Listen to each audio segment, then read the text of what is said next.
আজকে আমরা শিখব হোয়াটসঅ্যাপে কীভাবে চ্যাটজিপিটি ব্যবহার করবেন।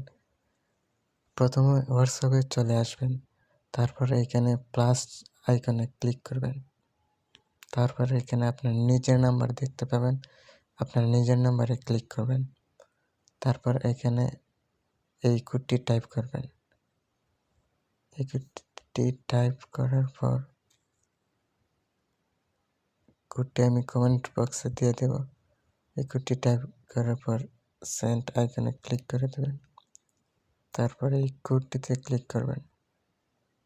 তারপর উপরে চ্যাট উইথ এই কোডটিতে ক্লিক করবেন।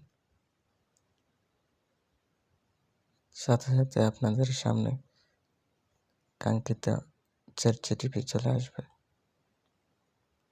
আপনার ইচ্ছা অনুযায়ী আপনি তাকে প্রশ্ন করতে পারেন।